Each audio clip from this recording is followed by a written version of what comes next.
here's Brody Brazil. I'm here to bring you two updates on the status of Tropicana Field following the devastation done by Hurricane Milton at the beginning of last month. One of the updates is good, maybe more like expected than good, but we're happy about the first update. It's the second update that's a little bit concerning and is going to bring a lot more questions to this process. Let's begin first, though, with what I think is the good news. Cleanup has been approved for Tropicana Field, and we've seen photos, we've seen video now from the inside. It doesn't seem like much progress has been made regarding the simple cleanup of the mess, but now we're finding out that is going to take place sooner than later. In fact, right around the corner officially. The city has approved a $6.5 million cleanup cost. The city council said yes to that last week on Halloween. They're going to do a couple different things here to just kind of take care of the situation for now. This $6.5 million, this is not to fix Tropicana Field by any means. This is simply to clean it up and to prevent more damage from actually happening. First off, they're going to install a temporary drainage system, which I don't know what that is comprised of, maybe a bunch of shop vacs, but I don't think they're going to be digging or excavating or channeling for water to get out of the building. I think they're just going to make sure that water, when it does come in the building after a rainfall, it doesn't sit there, that they can get it out as quickly as possible. They're also going to take precautions for the electrical system, offices and concession stands, also other sensitive infrastructure items.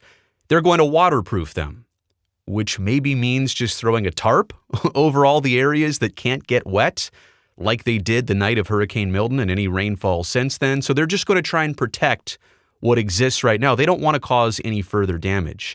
They'll also obviously remove pieces of the roof. And I didn't even know this. There was damaged sections of the turf. The actual playing field, I guess it wasn't supposed to get fully wet, or as wet as it did the night of Hurricane Milton. So they're going to remove portions of the turf.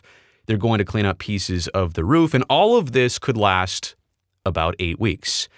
And all of this, I suspect, is exactly what they needed to do, but even after the vote, there were some varying opinions. Rob Gertis is St. Pete's city administrator. Rob said this, quote, "We need to act quickly to protect the building from further damage." And I agree. It's just sitting there, literally flapping in the wind, and any more rainfall that happens, any more precipitation is only going to cause more damage to the building. It was not meant to be open to the elements. On the other side of that opinion is Brandy Gabbard, who is looking at the timeline of the Trop and how long it's supposed to last versus that new stadium that the Rays are scheduled and planned to build. It certainly hasn't got underway yet. Brandy says, quote, "Is this building that is only going to be used for 3 more years worth the investment that we are making?" No, $6.5 million, a significant total, but this is more like something you just have to do. Do you want the damage to double in cost because you didn't spend the $6.5 million to kind of mitigate what's going on right now? I more see the side of Rob's opinion versus Brandy's opinion, but again, I'm a couple thousand miles away. So that's the good news. Tropicana Field is getting cleaned up and it's getting protected from any further damage. But here's another huge piece of the puzzle, and this part is not good. This is another revelation. It comes to us from reporting by WFTS Television Tampa Bay. That's ABC Action News. Here's their report.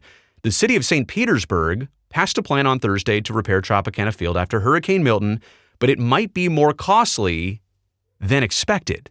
We knew that part. Here's the interesting portion. Back in March, St. Petersburg City Council passed a resolution changing the insurance coverage of the ballpark.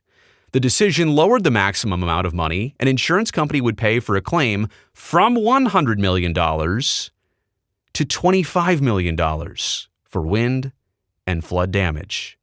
The decision saved the city $275,000 in annual premiums.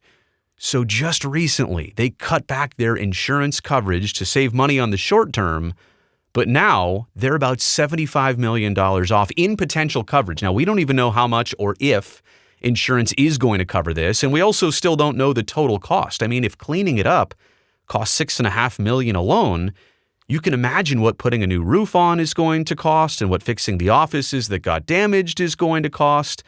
Probably way north of $25 million, maybe closer to that $100 million mark. City leaders said the decision was made back then to lower the insurance coverage because model predictions showed a major storm would not cause enough damage to warrant the higher premiums. But they didn't know Hurricane Milton was right around the corner. It is so unfortunate that now we know that is part of this equation too, that even insurance coverage for what it will or won't cover is now even lower than it used to be because of a recent decision. Let's now move on to baseball's perspective on all of this. And honestly, I don't know that this part matters the most. They'll have a say in where the Rays will play temporarily, but baseball kind of doesn't have a hand in fixing up Tropicana Field or not.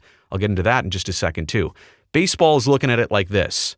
They don't expect the Rays to start opening games in 2025. I say opening games like opening night, the opening weekend, the opening series, the opening month. There's not a timeline on when this stadium could be ready, even if they do decide to move forward and fix it up. So baseball has said they're looking for a plan for the Rays to be set by Christmas. Now, as we're recording this here, it's early November. This is the better part of 2 months to figure all of this out. It is complicated. I don't know what their options are realistically. I don't know how many options they have realistically, but here's what Commissioner Rob Manfred said about the Rays' potential options. Quote, "We can make it work in a minor league park. I think there's probably some flexibility in terms of what we do with the big league schedule." Sounds to me like if there's flexibility, it's by way of Orlando and the Disney complex where baseball teams have played games before, and maybe it's big enough to start with, and maybe they could add on to it. Maybe they'll spend a full 3 years over in Orlando, but that is temporarily displacing a baseball team from Tampa to Orlando. This is not right around the corner. This is a good couple-hour drive away, depending on traffic or not. This is changing markets. This is no longer the Tampa Bay Rays. This would be the Tampa Bay Rays of Orlando for a couple years, but maybe it's somewhere else besides Orlando. That just seems like the easiest spot right now. And all of this, by the way, the $6.5 million cleanup, I'll go back to that. This is not a solution. This is a temporary patch job to make sure that damage doesn't get worse. We're still kind of waiting on the solution.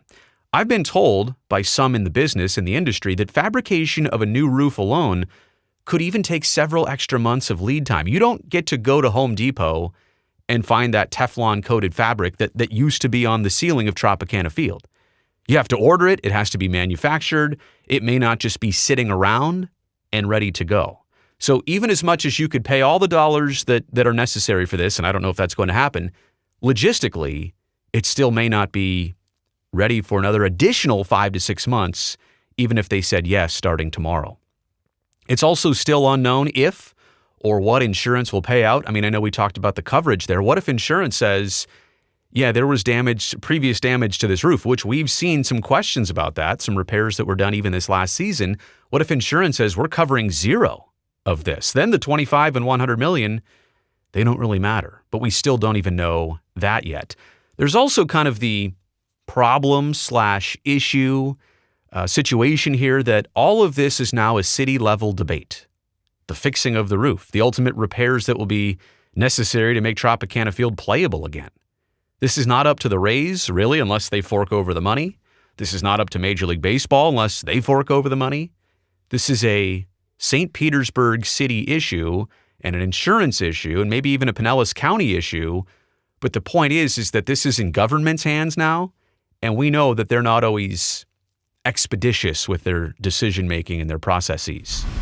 It also complicates the value of doing this sooner than later. What happens if 6 months go by? Now it's only 2.5 years left on the Tropicana lifespan, so they say. Or how do we even know a new stadium is actually getting underway?